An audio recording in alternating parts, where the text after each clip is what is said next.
Efésios capítulo 4, versículos 6 e 7.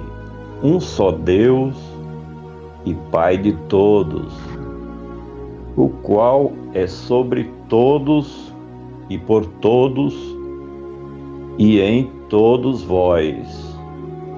Mas a graça foi dada a cada um de nós segundo a medida do dom de Cristo. Um só Deus. Os seguidores do judaísmo eram zelosos por essa fé monoteísta e não aceitavam em nenhuma hipótese a crença em outras divindades. O cristianismo seguiu este mesmo conceito, com ênfase trinitariana, ou seja, a crença em um único Deus verdadeiro em três pessoas: Deus Pai, Deus Filho e Deus Espírito Santo. Já as religiões politeístas do paganismo sempre seguiram as crenças em várias divindades, com a adoração e veneração aos ídolos e às imagens de esculturas que são falsas divindades. Um só Deus e Pai de todos. De acordo com a crença comum da humanidade, Deus é Pai de todas as pessoas do planeta Terra, mas, de conformidade com os conceitos do Evangelho da Verdade, nem todos são filhos de Deus.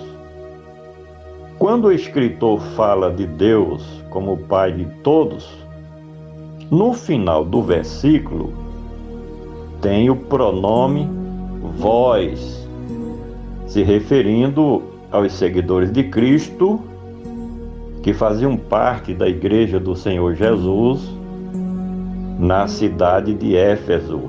Agora, a todos que recebem a Cristo como Senhor e Salvador, estes são filhos de Deus. Essa é a realidade conforme lemos no Evangelho de João, capítulo 1, versículos 11, 12 e 13.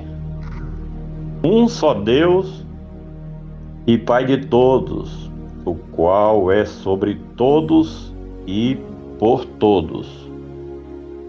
Quando se diz que Deus é sobre todos, isso representa a figura protetora de um pai sobre todos que fazem parte da sua família. E como todos que fazem parte da Igreja de Cristo também fazem parte da família de Deus, então o Senhor protege aos seus filhos, como também o Senhor é por todos.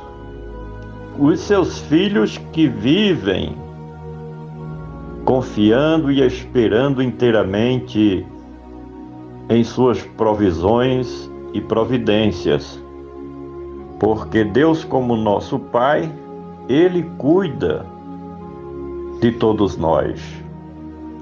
Um só Deus e Pai de todos, o qual é sobre todos e por todos e em todos vós. Em o Novo Testamento, essa é uma expressão comum para dizer em Cristo. Mas, como Cristo é o Emanuel, isso quer dizer que Ele é Deus.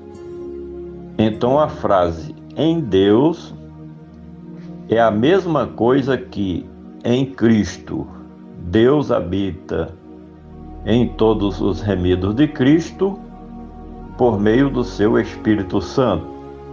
E isso pode ser perceptível pela paz, comunhão e ligação que os servos do Senhor Jesus têm desfrutado com o Consolador amado, o Espírito Santo de Deus, o Paráclito divino, aquele que tem sido derramado abundantemente sobre os servos de Cristo, sobre a Igreja de Cristo, conforme a sua promessa. Um só Deus e Pai de todos, o qual é sobre todos e por todos, e em todos vós. Mas a graça, existe a graça geral, quando se diz que a nova dispensação da graça de Deus é universal.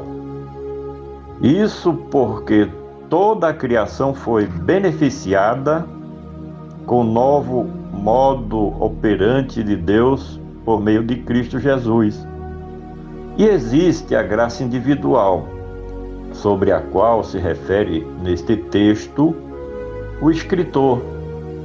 A palavra graça, em linhas gerais, dentro do arcabouço do Evangelho, quer dizer favor não merecido.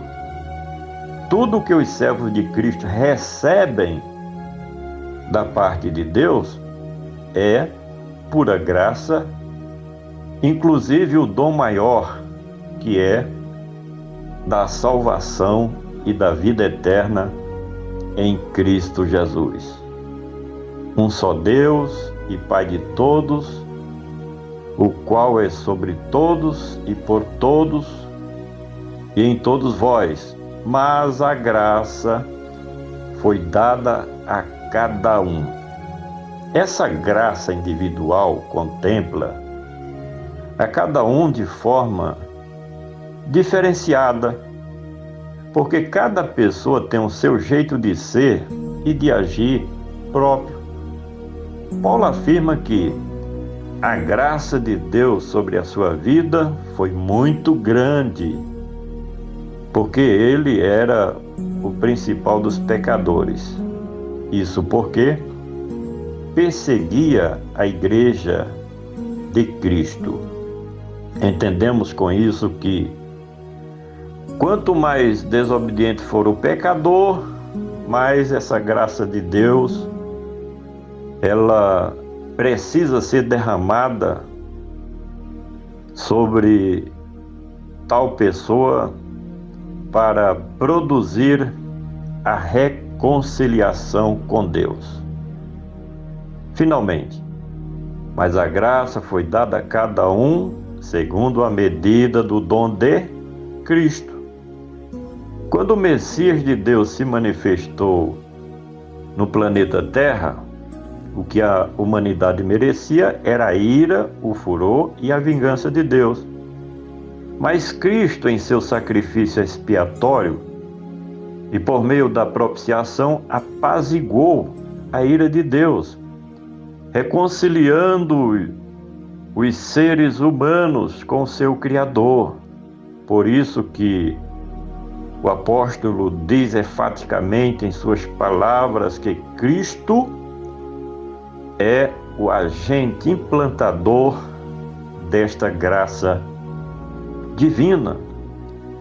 Olhando Deus para a terra, teve misericórdia e resolveu salvar os pecadores. Por isso que essa graça tem sido derramada abundantemente sobre os remidos de Cristo, sobre a Igreja do Senhor Jesus. Por gentileza, compartilhe este comentário com seus familiares, amigos e conhecidos. Vamos juntos semear a palavra do nosso Deus.